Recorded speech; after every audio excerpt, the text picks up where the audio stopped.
Commentary, can you hear me? I can't see you or hear you at all on my side.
Commentary, I can see you now.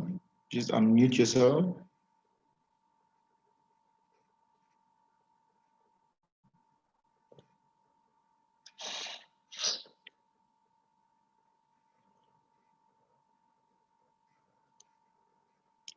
Commentary, can you hear me? Please unmute yourself. How's that? Can you hear me now? Oh, there we go. Oh, that's wonderful. I can hear you and I can see you. Let me just put all right. Switch my phone off. Where's settings? No settings. Yeah, where's settings?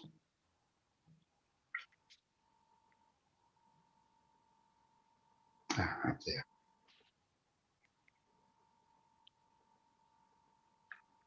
Just to give you heads up, Commentary, we are streaming live as of now. Okay. All right. Wonderful. Okay. Welcome everybody to the Africa for Palestine webinar series. My name is Ariko from Africa for Palestine.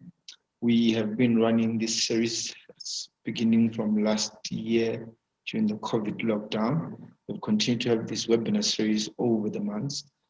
We've had different people come on this platform, different activists, academics, students, all over the world to come and speak about different issues on this webinar series. And today we have another guest, Comrade Terry Crawford-Browne, on this webinar series, and we'll be discussing the illegal arms trade and Israel, a very fascinating subject matter. Comrade, thank you for joining us, and how are you feeling today? Thank you for the invitation. I'm well. So yes, thank you very much for the invitation to speak. Oh, wonderful. It's our pleasure. Commentary, let's get right into it. So just briefly tell us about yourself and how you got involved with Palestine Solidarity. Yeah. I was actually born in Ireland, but I left there as a baby, and I grew up in Tripoli, Libya, until I was 17.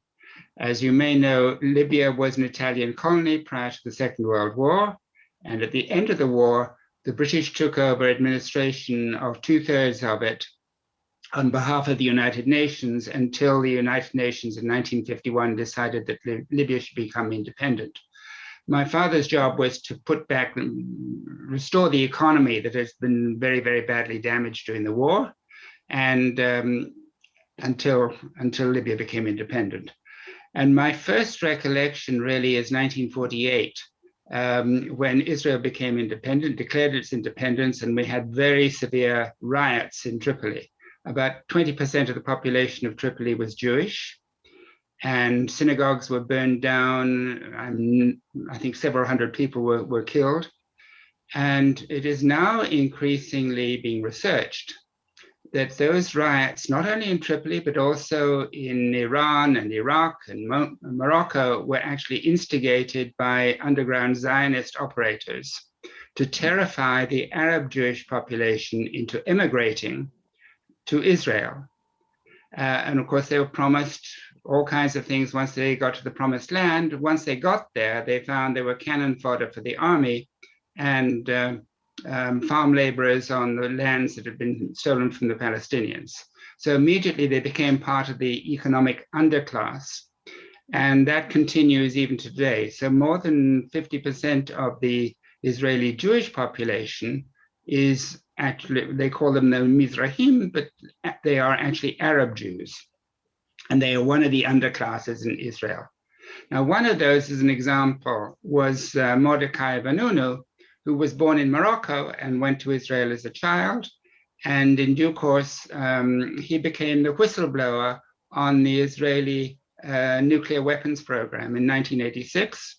He fled the country and was in England and was then kidnapped by the Mossad from Italy, taken back to Israel and put on trial and sentenced to 18 years in jail, mainly in solitary confinement. And when eventually he was released, he was not allowed to leave the country. And that is still the case even today. The suppression of anyone who exposes anything to do with the Israeli armaments industry. The arms industry, because it's considered to be national security, has until now been beyond criticism in Israel, but it has been encouraged for a variety of reasons, including money-making. And so there are more and more exposés about the scandals involved with the Israeli arms trade, and that it is essentially without legislation or control. It's free, and Israel has used it to arm dictatorships around the world, in Myanmar, for instance, throughout Africa. And the quid pro quo is that Israelis, like, for instance, Dan Gertler in the Congo, then plunders the economic resources of that country. So we have the Congo, for instance, where 5 to 10 million people have died in what is known as Africa's First World War. Much of it is driven by the grab for natural resources wanted by, and it's known as Africa's First World War because it's essentially a grab for natural resources wanted by the First World War industry. Yes, thanks for that commentary. Just give us a brief overview of what is an illegal arms trade. You've written many books over the years. You've published a lot of literature over the years. Just for our audience who are not familiar with this particular subject, what is an illegal arms trade? Well, in 1977, the UN Security Council decided that apartheid in South Africa and human rights abuses were a threat to international peace, and they imposed an arms embargo against apartheid South Africa for human rights issues. Israel was one of the countries that violated the arms embargo, but until the 90s, few people actually questioned the armaments industry. National security was something for the military and the politicians, and how dare civil society ever question it. But with our transition in South Africa in 1994, we then civil society here started to question the role of the military during the apartheid era, the huge amount of money that had been spent, the corruption involved, and coming out of that, well, just 3 months after the transition, Arms Corps was caught exporting AK-47s to Yemen, which was then under a UN arms embargo. And President Mandela appointed the Cameron Commission of Inquiry to investigate Arms Corps. And coming out of that was the National Conventional Arms Control Committee.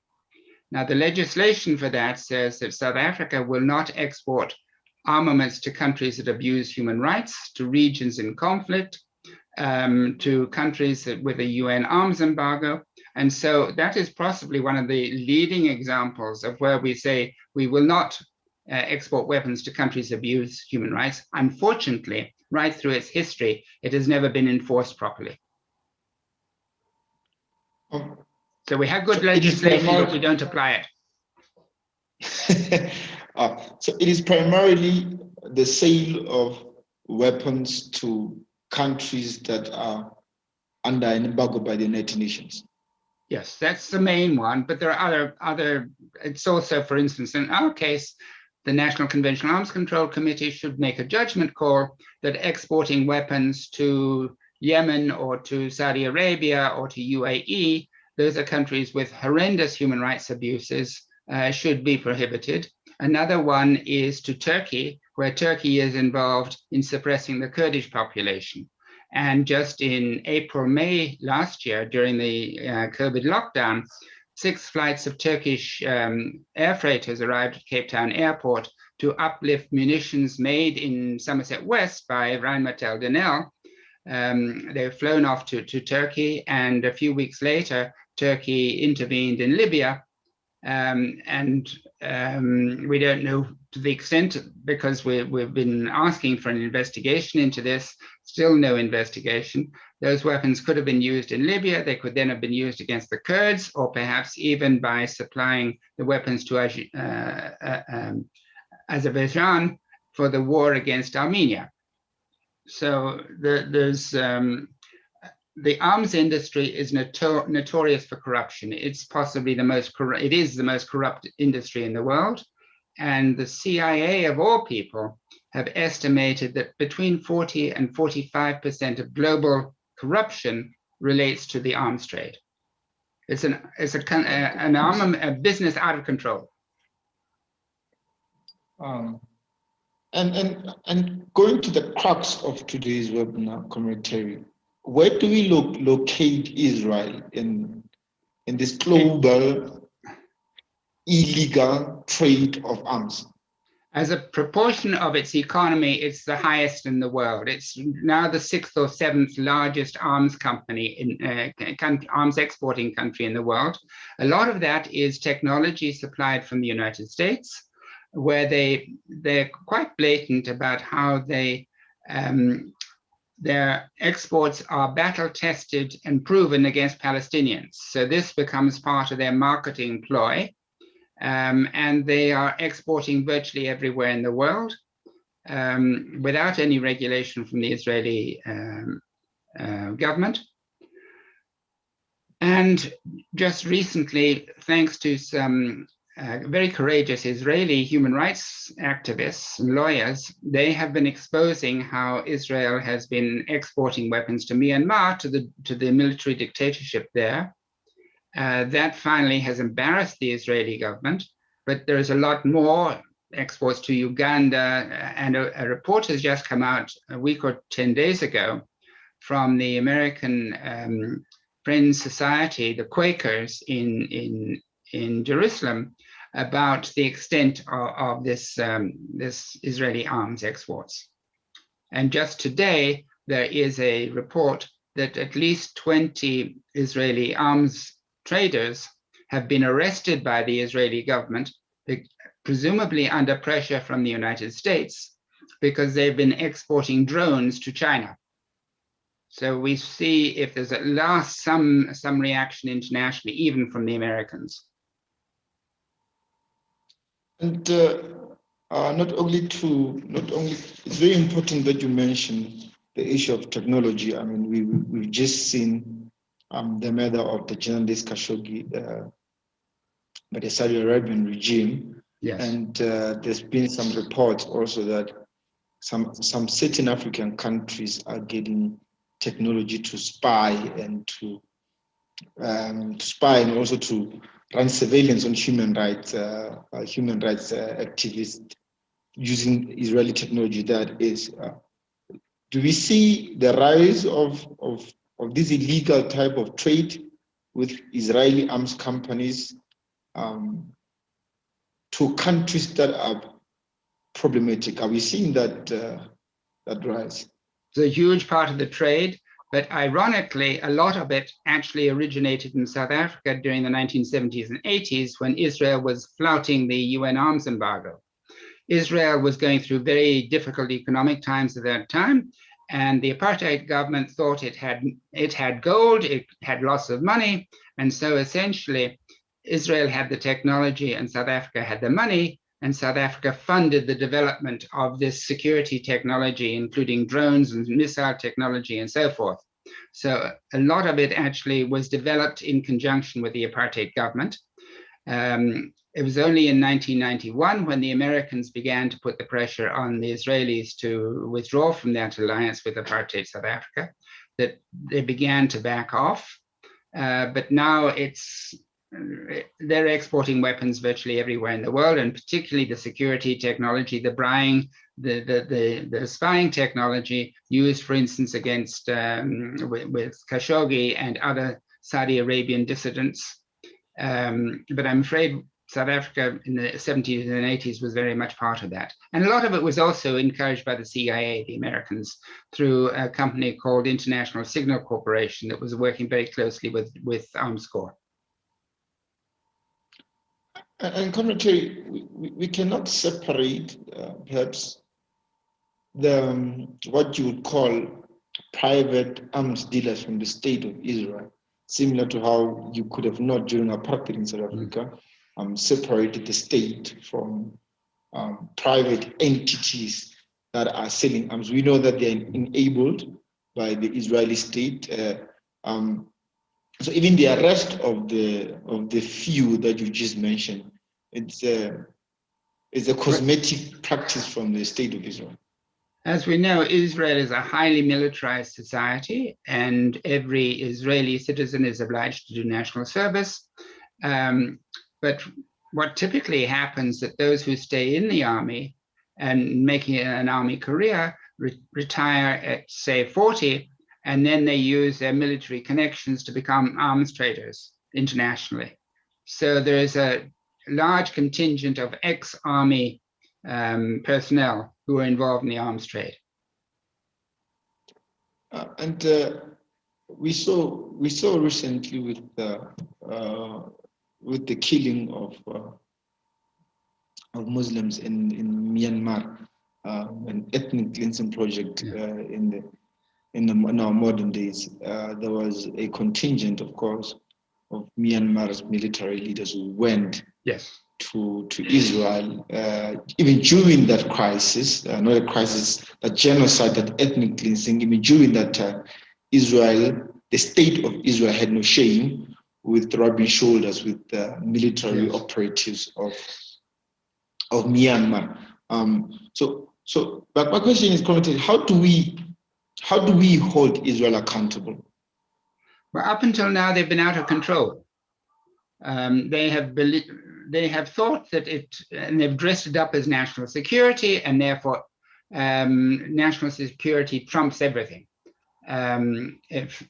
Irrespective of what devastation, corruption it unleashes in, for instance, the DRC, if it's to the economic or other benefit of Israel, or providing Israel with political advantages in, for instance, Uganda or Rwanda, they will close their eyes to any of the human rights abuses that flow from their weapons. It's all part of promoting Israel's involvement internationally. And in addition to that, they use their repression of Palestinians to promote, for instance, in Brazil or the United States, how they deal with Palestinians. So, for instance, in Rio de Janeiro or Sao Paulo, or in about 100 cities in the United States, the police forces there have been trained by the Israelis in how to deal with Palestinians. And we've seen it, for instance, with the riots in the United States this last year, with the Black Lives Matter movement, the way that George Floyd was killed. So it's a highly, highly militarized police service, as well as military, that is, up until now, because of the abuse of the United States, by the United States, of its veto rights in the UN Security Council, no one's been able to do anything about it. The UN Human Rights Council have done lots of studies about it in Israel, but it gets vetoed by the United States. Maybe the embarrassment is beginning to come through because of this exports of drones to China. It's very early days to see whether that's the case. But as for instance, with apartheid South Africa, when finally we were overcoming the apartheid system, people like the Israelis and the Americans and the others who were involved in flouting the UN arms embargo suddenly wanted all of that to be forgotten. And commentary, you mentioned United States a lot. We know this even from our own history in apartheid South Africa, that for a state for a government to continue oppressing others is enabled, and in many cases collaborates with other governments. The so-called big countries are enablers, and they are collaborators with Israel in this global corrupt arms trade. Recently, there's been an expose that the British government and even the British royal family is involved in this. Do you want to touch on that for us? Well, after the Second World War, what started off as the Atlantic Alliance became the Five Eyes Alliance of 5 English-speaking white countries: the United States, Britain, Canada, Australia, New Zealand, that come together for security purposes, and Israel de facto is a member of that they believe they have the right to intervene virtually anywhere in the world, and have done so, as we've seen since 9/11 and the war against Iraq and the war throughout the Middle East.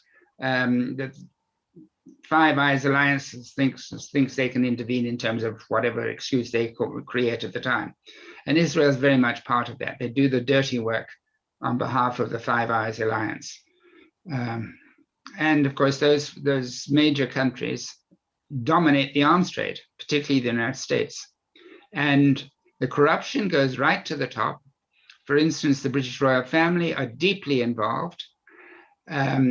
Almost all members of the US Congress are involved, and it's all dressed up of keeping America safe, so that no congressperson has the political courage to say, what about a reduction in military spending? The world is currently spending, call it $2 trillion a year, most of it by the United States and NATO. And a fraction of that could really deal with so many of the problems that we face, from climate change to poverty to refugees.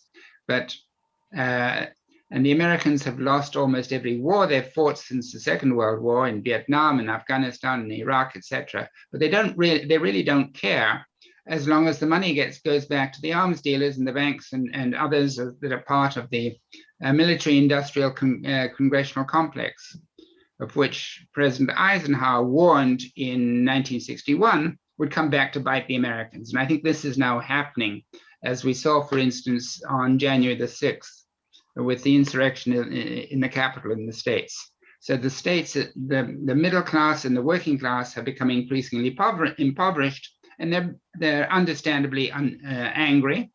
But that anger is expressed in such things as the insurrection. So the destabilization that the Americans and the British have inflicted on the rest of the world is now coming back to the States. Now, there's a very important aspect to this, that the world is essentially on a US dollar standard by way of the Saudi oil revenues. And after the 1973 Yom Kippur War, Henry Kissinger negotiated with the Saudis that Britain and the United States would defend the Saudi royal family against domestic insurrection. And as we know, Saudi Arabia is possibly the worst human rights abuser in the world. But the other provisions of that are that all OPEC oil exports must be priced in US dollars only. This is what enables the US to fund its huge military spending, and to fund about 1,000 military bases around the world, the purpose of which is to maintain American military and financial hegemony. So the world is not no longer on a gold standard, it's on essentially a Saudi black gold standard of Saudi oil, okay? And so if anyone like Muammar Gaddafi or Hugo Chavez or Saddam Hussein start saying they want payment in euros or in gold, the next thing we have is regime change. So that's the background to the antagonism at the moment between Iran and the United States, or Venezuela and the United States, because they're refusing to toe the American line. That is beginning to come under threat because the Americans are no longer dependent on importing oil from the Middle East, and China is now the largest customer, and it's refusing to pay in dollars. So that opens up the question as to how much longer the US dollar will be the world's reserve currency. And at the moment, we're in huge financial turmoil. Has been papered over after the 2008 financial crash, but now with COVID and the financial circumstances at the moment, it looks as though we're in for a huge financial chaos, and who knows what will actually come out of it. But it's very unlikely that China is going to continue to prop up the US dollar. They are by far the largest holders of US Treasury bills, by which, again, the US funds its bases around the world and imposes its militarization. Commissioner, just to wrap up a bit. So we've established that the United States, Britain, Canada, like you said, and other white English-speaking countries are out of control in the arms trade. How do we get to punish those who buy the arms? How do we punish, let's say, Myanmar's government that buy these arms? How do we punish government of Uganda that buys these arms? Well, let's start at home in South Africa. Rheinmetall Denel Munitions, which is based here in Cape Town, it has been exporting weapons primarily to Saudi Arabia and the UAE, and those weapons have been used in Yemen. And in fact, in 2016, President Zuma went to Saudi Arabia to open an ammunition factory in conjunction with Mohammed bin Salman. So we're also very complicit. But with the murder of Khashoggi, this has caused a huge amount of embarrassment, not only here, but in Germany and in England and in France, as to why they are associated with Saudi Arabia, and now in the United States, even Biden is posing questions as whether they're going to step back from this relationship with Saudi Arabia. We don't yet know whether the arms industry will have sufficient clout to get the Biden administration to reverse, but at the moment they're saying they're going to stop exporting to Saudi Arabia and to the UAE. And that could have massive implications worldwide, but also on Israel. If the United States begins to pull back from the Middle East, the Israelis, I believe, are going to have to reassess the whole situation vis-a-vis Palestine. The two-state solution is now a non-starter, and Israel is increasingly exposed as being a colonial state in the Arab world. So there are lots of things that may actually flow out of this. But yes, a lot is coming out of the murder of Khashoggi in 2018. All right. Terry, thank you very much for joining us today. I thank you very much for that comprehensive explanation of the arms trade. I think I had an idea of how it works when I saw it in the movies, but I never really knew it was a well-coordinated, corrupt global network. So thank you very much for that input, and we really appreciate it. So again, thank you very much for honoring the invitation. And thank you very much. Thank you. All right. Good night, Comrade. Okay, good night.